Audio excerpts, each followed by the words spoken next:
Hi, I'm Kelly and I'm part of the ministry team here at First United. This past week, I had a live blood cell analysis done. And I found it fascinating because I was able to watch my cells moving about on the screen and had some different things explained to me at the same time. And I saw what a histamine looks like. So that clearly determined that I have some allergies, which I knew about. And I saw how beautiful white cells look on this slide. They were just pure white light. And so I found that fascinating to see all of these cells moving around. And after the test, I started thinking about how wonderful the body is and how fascinating it is, each of the parts, and in particular, what's in our blood. And then I started to wonder, what is it about white cells that cause them sometimes to overproduce and attack the very thing they're meant to protect? I know there's a scientific reason for that, but why is it even possible in the first place? Why can something that looks so beautiful, or it did under a microscope, why do some people find themselves fighting what's meant to protect them? I was also wondering, why is it that some people fight so viciously with their own flesh and blood?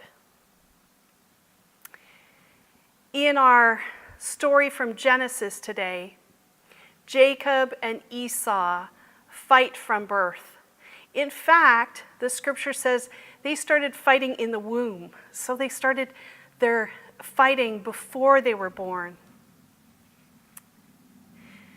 Scripture tells us that Jacob was really jealous of Esau because even though they were twins, Esau was born first, which meant Esau received the blessing of inheritance or promise of inheritance from his father when his father dies.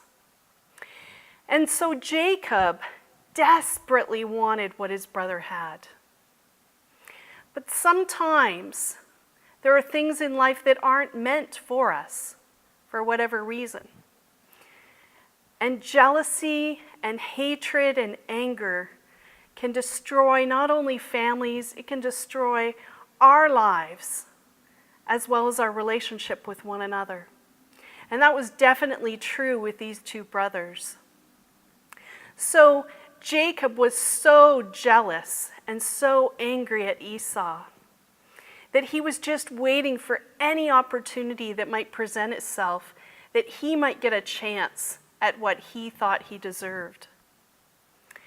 And so one day, Esau comes in from the field and he's really, really hungry. And he asks Jacob for a bowl of stew. And Jacob said, well, I'll give you a bowl of stew if you'll give me the inheritance. And so Esau says, fine, have it, it's yours. And he sits down and he enjoys the bowl of stew. Now one might wonder, why would he trade his inheritance for one bowl of stew? Esau seemed to be living in the moment, and Jacob seemed to be living in the future. He was making decisions based on what he thought he should have down the road, and Esau was making decisions based on what he needed in the moment. It's important for us to consider and always look towards what might be coming next. But it's equally or even more important for us to live in the moment.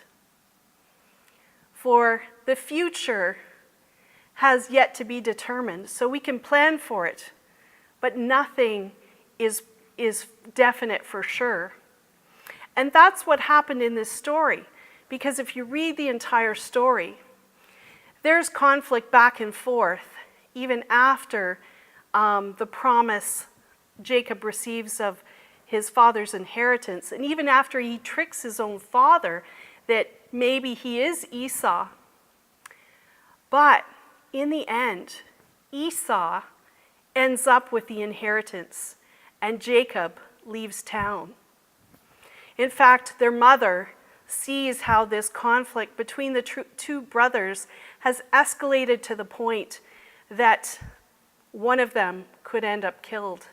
And she says to Jacob, "You better leave now." And so he does.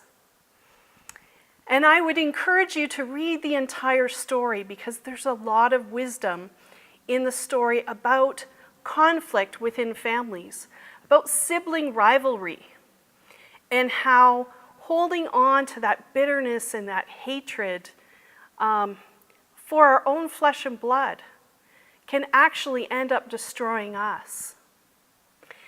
Sometimes we need to make space in our lives for what is meant for us, rather than trying to control and force something that's not meant for us. We need to be aware of God's presence and be open to God at work in our lives. We need to be open to change. And if we're trying to control, if we're trying like Jacob to force something that's not meant to be, it will be painful, and it can really harm us in the end. I remember a congregation I served many years ago now, and it was a small congregation. And in this small congregation were two siblings, and they'd been fighting for 20 years. In fact, they hadn't spoken except through lawyers in 20 years. And they lived right beside one another. They were neighbors. And every Sunday morning, both of them would be in church, and they would sit on opposite sides of the church. And they would resist any opportunity to even connect eye to eye. And each Sunday, as the lectionary passage that we follow came up, if the opportunity to preach on loving your neighbor or caring for your brother and your sister came up, then I would preach on it. And on those particular Sundays, each sibling in turn would come to me after the service and say, "Kellie, that was an incredible message this morning. I hope you know who was listening." And I would say in turn, "Well, the sermon really is for everyone, you know. And I hope everyone takes something away from the message this morning." And then that one would leave. And the next one would come to me and shake my hand and say, "Oh, that was an incredible message this morning, Kellie. I hope you know who was listening." And again, I would say, "I hope everyone gets something from the message, because the sermon is meant for everybody." And that one would leave. And try as I might to offer the best message I could, it was obvious to me that the two of these siblings were so much at war with one another.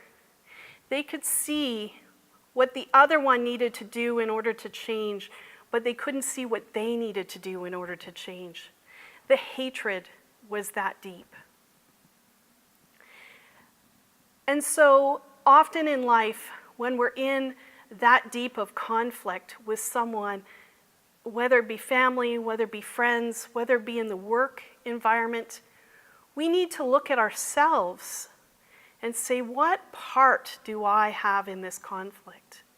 And what is God calling me to do? Do I, in the end, like Jacob, need to walk away? Is God calling me to look at something, some part of myself that I'm resisting looking at?